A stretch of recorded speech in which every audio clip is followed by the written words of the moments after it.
yeah, I'ma go into this. Yeah, this is gorilla. Yeah, I'ma go get the bag. Yeah, or I'ma get the bag. Yeah, I'm so cold like yeah, I'm so dull like yeah. Woo, we gon' blow like yeah. So the day has finally come.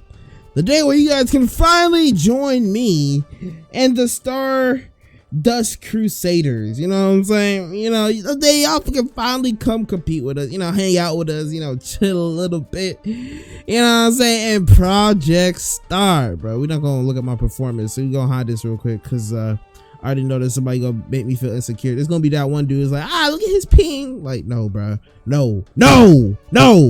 Anywho. Yo, what is up, Finesse Squad? It's your main man, KiddStan, and today we're back with another Finesse Kid video. Now, guys, today we are playing some Project Star. Now, I'm pretty excited to be here today. So, for those of you guys who don't know what Project Star is, it's a new JoJo Roblox game that we've actually recorded before on the channel. So if you guys aren't too familiar, you guys should definitely go check out my previous Project Star videos on this game. You know what I'm saying? But it's a new JoJo game. It's a new JoJo RPG type of game, which is pretty cool because the last one we had that was like RPG style was like what, ABA or not ABA I meant YBA, which is, you know, it's nice to get a new one, you know, for the first time forever, because we just kind of been having some, well, all the other ones been Arrow Farmers. But yeah, so we're playing this new game, and as you guys can tell by the title, today we're going to be doing a beginner's guide on Project Star. Now, I know some of you guys are thinking, but Stan, you're only level 20. Shut up, man. Dang. Alright, I played the game in testing. They reset my data. I know what I'm talking about. Alright, I know what I'm talking about. Now, for those of you guys who are putting respect on my name, you know, show some respect. I appreciate y'all, okay? But, you know, with that being said, if you guys are watching this for the very first time, you guys are new to the channel, you guys can do me a huge favor. If you guys are new to the channel and do enjoy this video, please hit the subscribe button. Make sure to turn on the notification bell, and then make sure to hit this video with a like no jutsu. Alright, but with that being said, let's get right into it. So you hopped into Project Star for the very first time. The new JoJo game, you guys are like, yo, finally get to play it. And they, for some reason, throw you in this place where you're supposed to start practicing and fighting these training dudes and beating them up. And, you know, your boss just says, hey, fight these guys, and you fight those guys. And then you come back, and your boss takes you over here to Egypt. Now, this is where... Hey, stop flexing on me. This is where your Project Star experience will be taking place right here in Egypt, okay? Now, first things first, the game immediately tells you to go talk to this homeboy, Speedwagon Escort, right? You talk to Speedwagon Escort, and what Speedwagon Escort will have you do is have you do a couple tasks, right? I'm not sure if you have to talk to Speedwagon Escort and then what's his, you know, the big boss man over there first. I don't know. I think it's either you talk to him first and then he tells you to go fight Chaka or Chara, whatever that dude's name is. The freaking, you know what I'm talking about. That dude, the dude in the dungeon. I'm pretty sure you talk to him first, Speedwagon Escort.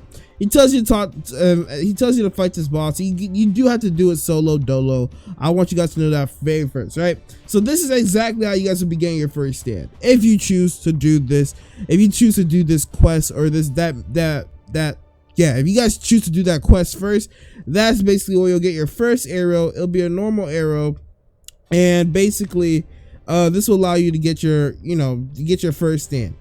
If you guys do want to just really not feel like, if you guys do want to choose not to do this, what you guys can also do is go directly into the city and go look for arrows there and get stands that way. But you guys get one free stand by doing this mission right here, and then you can kind of just follow the quest line. Now, as you guys, probably can tell by now, but who knows, maybe you don't know because you haven't played the game yet. The way you get stands is basically by collecting these arrows right here, right? These different arrows that you'll find that'll spawn throughout the map, and basically you use these arrows. Now, it's not just as simple as that, but there are certain different types of arrows that are in the game that you guys should take note of, because these different types of arrows will basically tell you what type of stands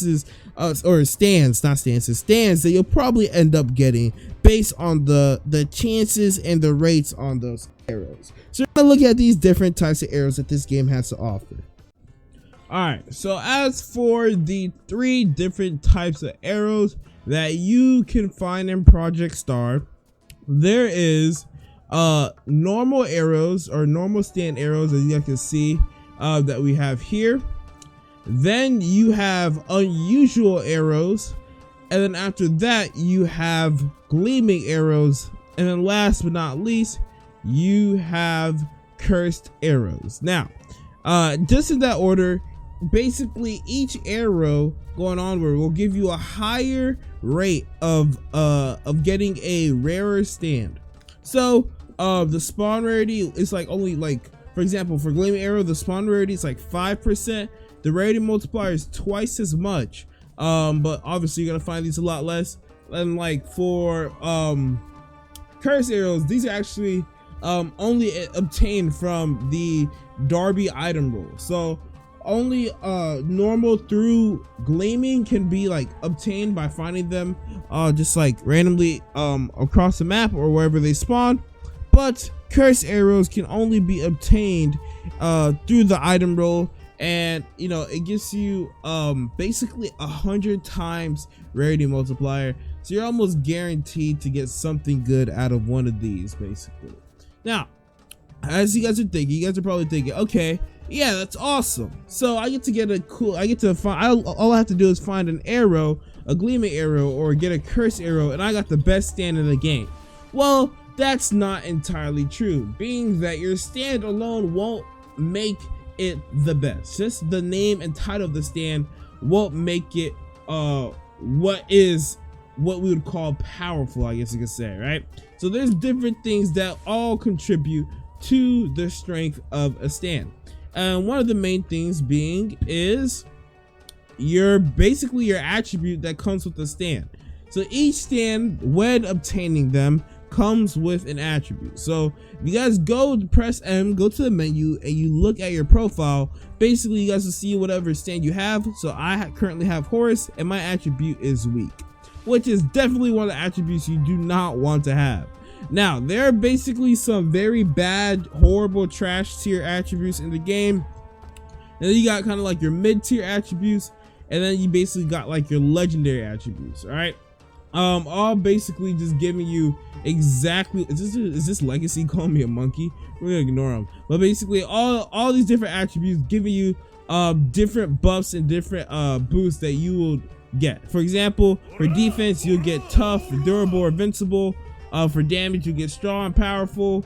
For like mixed, you'll either get like weak or like heroic, legendary, godlike, you know, different type of attributes that fall under these categories. So the categories are speed, health, defense, damage, and mix. Mix give you all of them, and the rest giving you exactly what they say they do, right? So that's very important when looking at your stand. In addition to that, each stand has a skin, so you guys might get lucky when getting a stand, and you guys might get a rare stand that also comes with a really nice skin. These are the rarest of the rare. So obviously the goal here in Project Star is to get a really rare and strong stand while also having a good attribute and also obtaining a pretty cool skin. That's the ultimate flex here.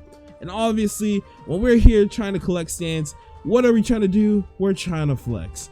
Now, in addition to that, there are also different fighting styles that you guys can obtain in the game. Now, these fighting styles you can either use to complement your stand, or I believe you can use just kind of go standless, to be honest. Now there's regular fighting, there's like learned styles, and then there's race styles. So for regular learned styles, you have the basic hand-to-hand combat, you have Hamon, which is exactly what it is, then you get pluck, which is a weapon, and then you get bubble Hamon. Now these are all styles that can be obtained and basically things that you can unlock. And then after that you have the race styles. So the race styles change exactly what you'd expect. They basically have to do with your race. So there's the vampire style race style that you can get by obviously, finding a mask and putting it on. It gives you this just different buffs and whatnot. Then you have Wamu, and then you have Cars. Now these are all different race styles that you guys can obtain in the game, all being used to help you guys basically develop your fighting style and your moveset. Now, in addition to that, it's important to know that when you guys do unlock stands, you can only have one stand on at a time. Now, so you guys are thinking, but Stan, what if that can get confusing, stand and stand. But Stan, what if I have a stand that I don't want to get rid of, but I also want to look at other stands? Well, lucky for you, this game does have a stand bank, which is what I'm going to be showing you guys the location of right now. So yeah, this game does have a stand bank where basically you guys can go store your stands and start rolling for new stands and trying to collect all the cool ones that you can possibly get. Now, if you guys just follow exactly where I'm going, this is very important because, ooh, what's this?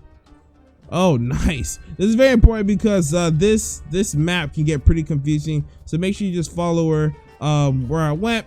But yeah, so you guys just want to keep going here, and you guys want to make sure you store your stand before you try rolling for a new one, because if you try rolling for a new one, you will lose your stand. So yeah, you guys just keep coming here, and this is usually how I tell when I'm in the right spot.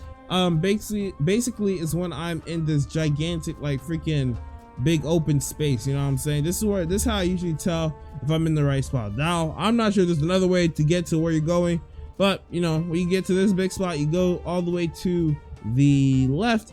I'm sure there's other ways you can get to here. This is just kind of like my way of just really like mapping out where I'm going, and kind of just like, I don't know, landmarks help me realize where I'm going, you know what I'm saying? They help me keep track.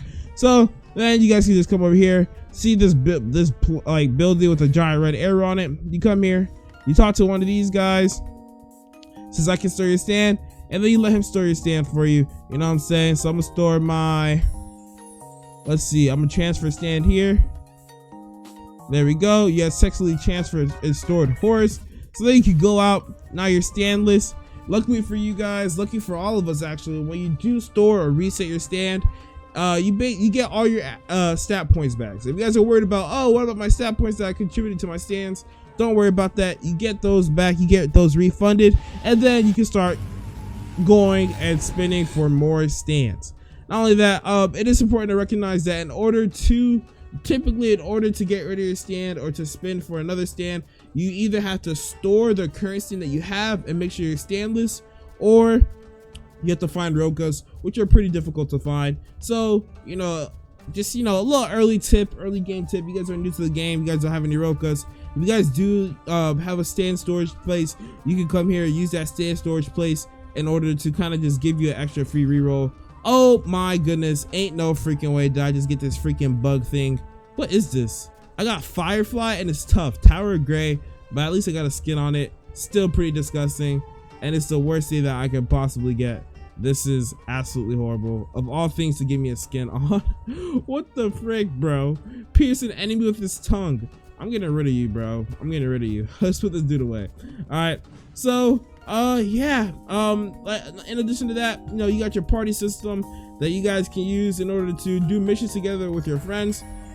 If you guys are in a party together, there's dungeons in the game, so in order to go into dungeons together, you can use these parties. And yeah, there's also just different items that you can find throughout the map, different items that basically allow you to just progress differently and unlock different stuff, different items that you'll use for different tasks. But that's gonna be all for today's video, guys. Hope you guys did enjoy this video. If you guys did enjoy it, do me a huge favor. If you guys found this video helpful, please hit the subscribe button. If you're new to the channel, turn on the notification bell, and make sure to hit this video with the like no jutsu.